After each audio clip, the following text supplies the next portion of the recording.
आजकल हर घर की कहानी यही हो गई है दोस्तों। एक आदमी जो घर चलाने के लिए बाहर काम करने जाता है और जब शाम को थक हार कर घर लौटता है ये सोचकर कि थोड़ा सुकून की सांस लेगा, लेकिन जब घर पहुंचता है तो देखता है कि उसकी माँ और पत्नी आपस में झगड़ रहे हैं। पत्नी माँ की नहीं सुनती और माँ बेटे की नहीं सुनती। कोई किसी की बात सुनने के लिए तैयार ही नहीं रहता। इसी बीच बेचारा वो आदमी घुट घुट कर जीवन बिताने लगता है। ऐसे में वो आदमी चैन की सांस ले भी तो कैसे? क्या ये घर के क्लेश कभी खत्म ही नहीं होंगे? इसी समस्या से ग्रस्त एक आदमी ने गौतम बुद्ध से इसकी वजह पूछी थी। तो इस पर बुद्ध ने क्या कहा था, आइए इसे जानते हैं एक कहानी के माध्यम से। इससे पहले कि आप इस कहानी की गहराइयों में खो न जाएं, इस चैनल को सब्सक्राइब करना ना भूलें। एक बार महात्मा गौतम बुद्ध से एक व्यक्ति ने पूछा, ये बुद्ध, पारिवारिक झगड़े क्यों होते हैं? क्या सब शांति से मिलजुल कर प्रेम से नहीं रह सकते? इस पर बुद्ध मुस्कुराए और कहने लगे, देखो, संसार इसी का नाम है। यहाँ जो होता है वो दिखाई नहीं देता और जो दिखाई नहीं देता वो होता है। देखा जाए तो सबसे अधिक प्रेम की बातें तुम्हें इसी संसार में मिलेंगी, लेकिन वास्तव में कोई किसी से प्रेम करता ही नहीं है। अब अगर आप किसी से प्रेम करते होंगे तो ये बात सुनकर आप हो सकता है थोड़े चौंक जाए, क्योंकि प्रेम एक ऐसी चीज है जो हमें शांति प्रदान करती है। लेकिन सच बताइएगा, क्या आपके घर परिवार में भी शांति है? बुद्ध आगे कहते हैं, चलो इसे अच्छी तरह से समझाने के लिए मैं तुम्हें एक कहानी सुनाता हूँ। बहुत समय पहले एक राज्य में एक व्यक्ति के परिवार में बहुत अशांति थी। उस व्यक्ति की पत्नी और उसकी माँ हमेशा आपस में लड़ते रहते थे। रोज उन दोनों के बीच कहासुनी होती रहती थी और दूसरी तरफ वो व्यक्ति उन दोनों के झगड़ों को देख देख कर पागल हो रहा था। वो व्यक्ति किसी भी कीमत पर घर की शांति चाहता था। इसीलिए उसने अपनी पत्नी को समझाया और उसकी पत्नी ने उसकी बातों का गलत मतलब निकालकर उल्टा उसी से लड़ने लग गई। फिर उस व्यक्ति ने परेशान होकर अपनी माँ को समझाने की कोशिश की, तो माँ को लगने लगा कि मेरा बेटा अब शादी के बाद बदल चुका है और ये मेरे हाथ से निकलता जा रहा है। इस बात को लेकर फिर माँ और बेटे दोनों के बीच झगड़े हुए। वो व्यक्ति जो घर परिवार में सिर्फ सुकून चाहता था, इसीलिए उसने दूसरे उपाय ढूंढना शुरू किया। इसी बीच किसी मित्र ने उसे बताया कि ऊंचे पहाड़ की चोटी पर एक गुफा है, उसमें एक तांत्रिक बाबा रहते हैं। वो तुम्हारी सब समस्या का समाधान कर देंगे। वो व्यक्ति उस तांत्रिक बाबा के पास पहुंचा। वहां पहुंचकर उसने क्या देखा कि उसकी पत्नी उस गुफा से बाहर निकल रही थी और उसके हाथ में कुछ था जिसे वो छुपाकर ले जा रही थी। वो व्यक्ति अपनी पत्नी को वहां देखकर बहुत आश्चर्यचकित हो गया। इससे पहले कि वो और कुछ सोच पाता, थोड़ी देर बाद उसने उसकी माँ को भी छुपते छुपाते उस गुफा के अंदर जाते देखा और वो भी कुछ देर बाद हाथ में कुछ लिए वहां से निकल गई। पत्नी और माँ के जाने के बाद वो व्यक्ति गुफा के अंदर गया। वहां पर एक तांत्रिक बैठा हुआ था। तांत्रिक को देखते ही उस व्यक्ति ने निराश होकर उससे कहा, बाबा, मैं बहुत परेशान हूँ। इससे पहले कि वो तांत्रिक को विस्तार में अपनी समस्या बताता, बाबा ने हाथ से इशारा किया और कहने लगे, रुक जा, मुझे सब पता है कि तुम बिल्कुल खुश नहीं हो। तू अंदर से टूट चुका है। तेरे घर परिवार में तेरी कोई बात नहीं सुनता और तेरी आर्थिक स्थिति भी कमजोर है। बाकी सब तो बहुत सुखी हैं, बस तेरे ही घर में सुख शांति नहीं है। ये कहकर बाबा उससे पूछते हैं, क्या मैंने सही कहा? बाबा के मुख से ये बातें सुनते ही वो व्यक्ति रोते हुए बाबा के चरणों में गिर गया और कहने लगा, बाबा की जय हो। फिर वो अपने दोनों हाथों को जोड़कर बाबा से कहने लगा, बाबा, केवल आप ही मेरी समस्या का समाधान कर सकते हैं। उस तांत्रिक बाबा ने थोड़ी राख उठाई और उसे दे दी और कहा, ये लो और इसे अपने परिवार वालों को भोजन में या पानी में मिलाकर पिला देना। फिर देखना सब ठीक हो जाएगा। तुम्हारे जीवन में सुख शांति खुशियां लौट आएंगी। सब कुछ तुम्हारे नियंत्रण में होगा। इस पर व्यक्ति बाबा की जय जयकार लगाते हुए उस गुफा से बाहर निकल ही रहा था कि बाबा ने पीछे से उसे आवाज दी और कहा, देखो बेटा, कुछ पाने के लिए कुछ त्याग करना पड़ता है। बाहर एक दान पात्र रखा हुआ है। जितना ज्यादा त्याग करोगे उतनी ही जल्दी तुम्हारी मनोकामना पूरी होगी। व्यक्ति ने कहा, बाबा, मैं समझ गया।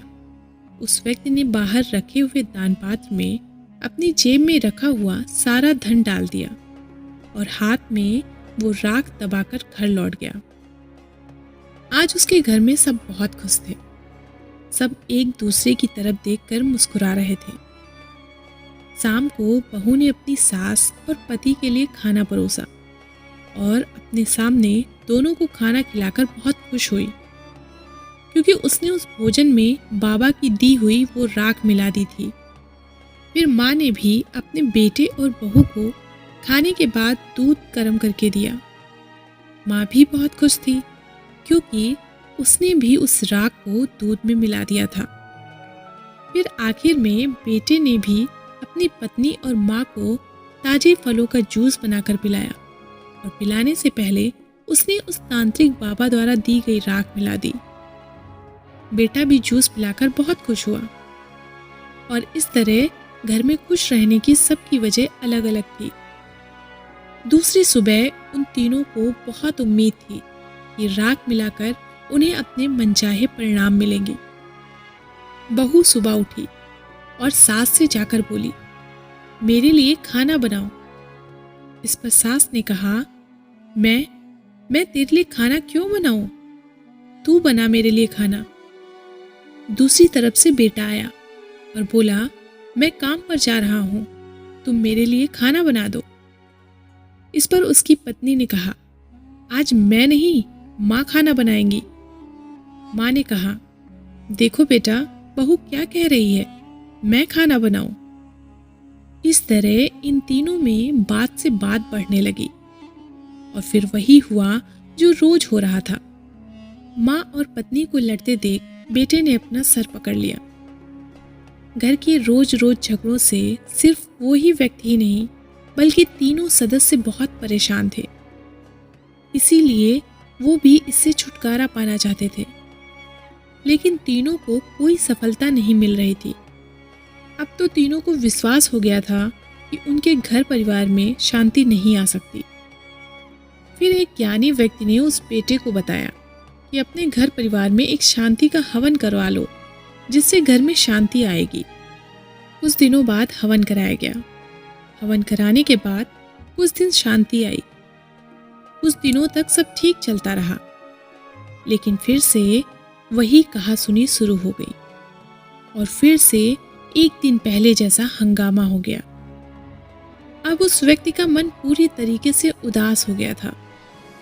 वो इतना हताश हो गया था कि वो इस संसार को ही छोड़ देना चाहता था। उसका मन अब आत्महत्या करने को सोच रहा था। एक दिन आत्महत्या करने के इरादे से वो व्यक्ति घर से निकला। रास्ते में उसने एक गुरु का आश्रम देखा। उसने गुरु को अपनी समस्या बताई। गुरु ने कहा, इसमें आत्महत्या करने जैसा कुछ है ही नहीं, यही तो संसार है। अगर तुम इस संसार में हो तो इसे जियो, इससे भागो मत। अब मैं तुमसे जैसा कहूँगा वैसा अपनी पत्नी और माँ से कहना, फिर देखना सब ठीक हो जाएगा। फिर गुरु ने उस व्यक्ति को कुछ बताया। उसके बाद वो व्यक्ति अपने घर चला गया और जाकर उसने अपनी पत्नी से कहा, इस गांव के बाहर एक गुरु का आश्रम है। मैंने सुना है उनके पास जो भी जाता है उसकी सारी समस्या का समाधान कर देते हैं और बदले में कुछ मांगते भी नहीं है। ये सुनकर पत्नी ने गुस्से में कहा, तो तुम मुझे ये सब क्यों बता रहे हो? मुझे इन सब में कोई दिलचस्पी नहीं है। वो आदमी निराश होकर अपनी माँ के पास गया और उसने अपनी माँ से कहा, माँ, एक गुरुजी हैं इस गांव के बाहर, उनसे जो भी मांगो वो पूरा हो जाता है, मैंने खुद देखा है।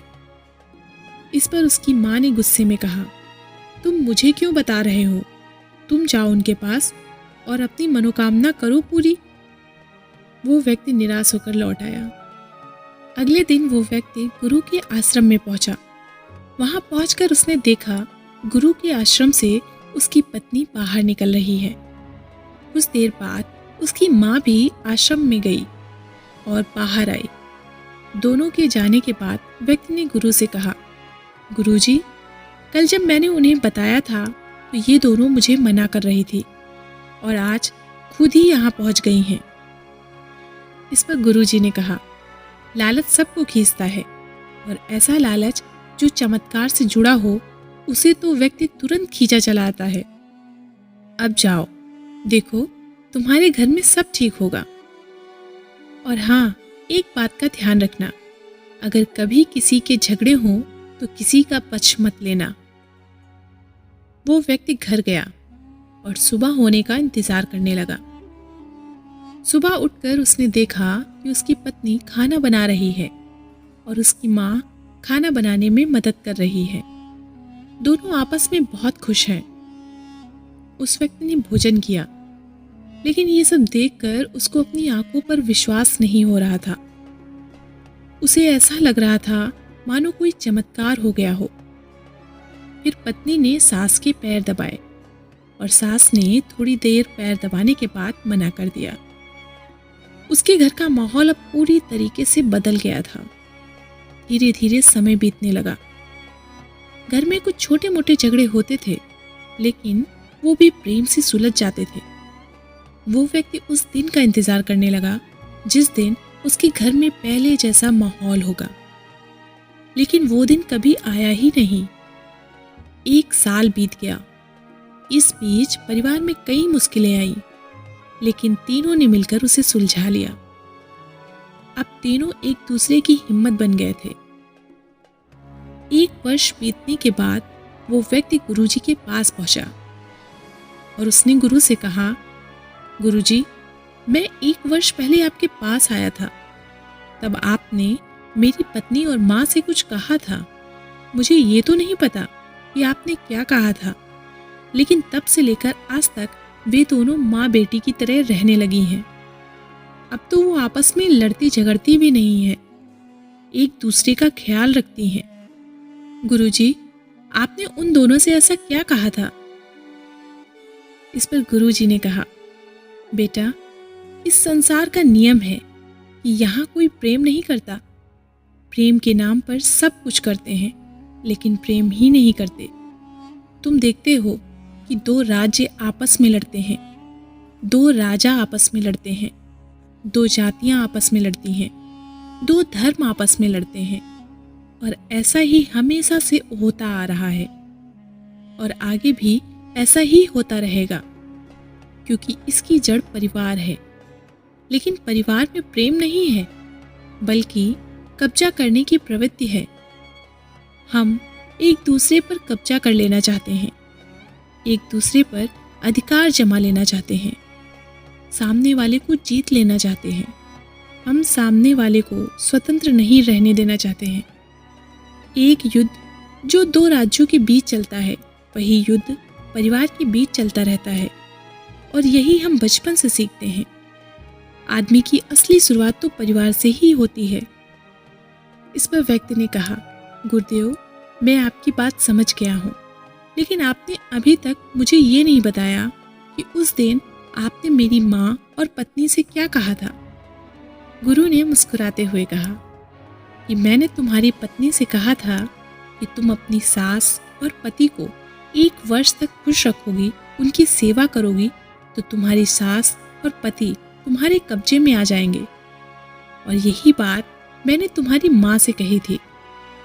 ये बात सुन उस व्यक्ति ने कहा, लेकिन गुरुदेव, अब 1 वर्ष तो हो गया है, इसका मतलब आप दोनों पहले जैसा झगड़ा करना शुरू कर देंगे? गुरुदेव ने कहा, चिंता मत करो, ऐसा नहीं होगा, क्योंकि इस 1 साल में उन दोनों ने एक दूसरे को अच्छी तरीके से जान लिया है, समझ लिया है और उनके बीच प्रेम भी बढ़ा है। इसलिए जो कब्जा करने की प्रवृत्ति इनके मन में थी वो कम हो गई है, हो सकता है खत्म हो गई हो। उन्हें एक दूसरे पर भरोसा है कि बुरे समय पर एक दूसरे का ख्याल रखेंगे। उस व्यक्ति ने गुरु को दिल से धन्यवाद दिया और खुशी खुशी घर चला गया।